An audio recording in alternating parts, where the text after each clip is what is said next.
All right. So in this part of the series, we may go into this, I guess a second season of this series, but this is like the first few episodes of this. This is like a talking about to the first couple episodes, I guess, like Yeah. acquiring the location. Yeah. So this series is just, we've opened up a game store. We've been here for a year and a half, and this is what to expect before you ever make a profit, because like most businesses don't make a profit within the first 3 years. We may be profitable this year. I don't know. I don't think so. I mean, I'm going to end up buying more product at the end of the year, so that'll cut into the profit margin anyway. But the point is, we're doing quite well, but we're brand new, and we've never done anything like this before. I did a lot of research for like 10 years about it, but I never ran a retail store. So this series was basically, if you are that kind of person, this is what to expect. And of course, there's other people that talk about this kind of stuff, but I'm doing it from a step-by-step perspective. And the last thing that I want to talk about for this, I guess, season is the fact that we don't have street level front-facing store. We have upstairs a little hole in the wall. It's kind of actually like if Kevin from Rogue Games, I think that's how he started out, and then he started taking the other units in that area that eventually led him down to having like his front facing is just the door that enters the whole building, and every room in the building is his. So what we have is just one unit in a commercial building upstairs. We have a sign downstairs, and we have an A-frame, and we have Google Maps, and that's how people find us. They're not walking down the street and they see this big glass window with all of the stuff like your regular game store. So what I wonder is how Matt feels about, are we missing out on sales because of that, or are those people coming to us eventually? They're just not here, right? Like they didn't show up August of 2023, but they might have showed up in December, and then some of them showed up in May of 24, maybe some of them showed up in June of 24, and or how many of the people that would be into buying games by this point do you think, as a percentage in Alliston, know this store exists?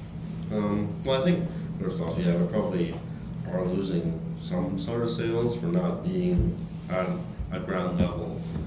But anybody that's really looking because it's easy to find us if you really look at if you know how to use Google, or we're on Facebook, we're on a lot of different socials, so it's pretty easy to find us. And a lot of word of mouth too. Because I actually have an example of that. Remember, Lorcana, a friend of mine that I hadn't spoken to in 10 years because we both gone off in different directions. She found out that there was Lorcana in Alliston, and then also found out that I was the owner of the store, even though that connection isn't directly made on Facebook. So she's able, to figure this stuff out. Lots of people are able to find us. I just wanted to add that. No worries. Yeah, it's not. Yeah, and most things are online these days anyway. You would get the occasional foot traffic. Maybe not all those that might be just people perusing while they're walking down Main Street. That does happen quite a bit in our town, where people will just walk into things on Main Street while they're out for a walk. I've never done it, but it does happen to a lot of older people. So those would be occasional sales we might be missing out on. The play space is what would be the biggest issue for our place. Like we would. Whenever we need to facilitate more people, we have to rent out, a Lions Hall or a club to facilitate those bigger spaces. If we need a tournament. Yeah. But for regular play, we're doing okay right now. It's okay, but yeah, it'd be good to have somewhere more comfortable for people. That's the only downside to have. I think those are the only downsides, but I think the upsides really outweigh those downsides, like having a decent base to start out with, finding out, just like touching, the community, seeing what's out there, seeing how people feel about the game store in the first place being here, and like people are generally pretty happy that we're here. So we're only going to build from here, and it's important not to drown yourself with a bunch of things that like, high cost rent. Having a bigger space, we would have to facilitate feeling like we have more product than we'd actually probably need, right? And that would be even more money. We actually had that early on. We had more product than we needed, say in September and October of 2023. For sure, like in having that void space would make it. Yeah, you wouldn't want to have that much void space in a store, and then you'd have to fill it with a lounge or something. Which then at that point you're not making money off that area in your store anyway, and then you still have this huge overhead.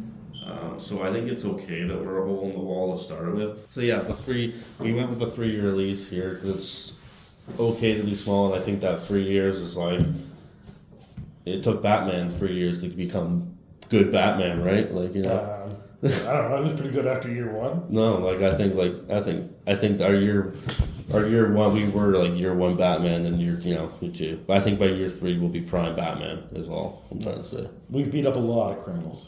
Yeah, we have to beat up some criminals. All right. I think it's more like I don't know. I think we're year one Batman. Yeah. So anyway, yeah. So the lease 3 years, I guess, will be good by then. I think. But getting back to the front-facing store, so how many people in Alliston who are potential customers? What percentage of them do you think have already been to the store or know of the store's existence? I think there's still a lot of percentage to tap into. Really, a lot of customers, and like it's always growing. Right, the subdivisions. There's lots of subdivisions, though. There is certain demographics that don't game, and we probably will never touch into those demographics. I don't think so.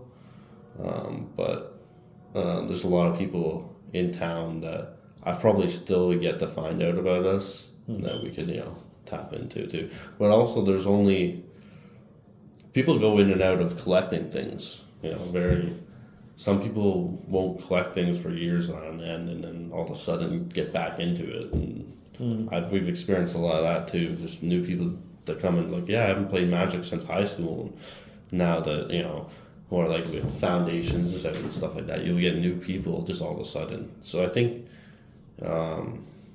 it's very, cards and collectibles and stuff is it's a very wavy market. It's unpredictable. It's like that. That's what I would mean. But we're fine now with the smaller space because we have low overhead, and therefore, it just means that we can do more because we're doing it with we have less that we have to worry about.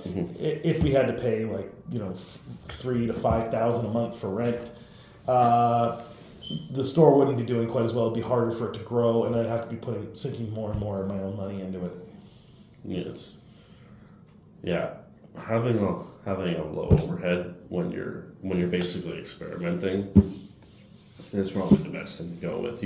And I think every business is just basically experimenting at first. You're not going to know who your customers are. Like you can't pre-buy customers. There's no way to do that. So unless you're like a service provider, which we're not. So. Right. And so that's it for that. Talking with whether or not to have a ground level store or not. All right. So we'll either have another episode soon or later. I don't know. But this has been Matt and Kevin at Brackenberries, and we'll talk to you soon.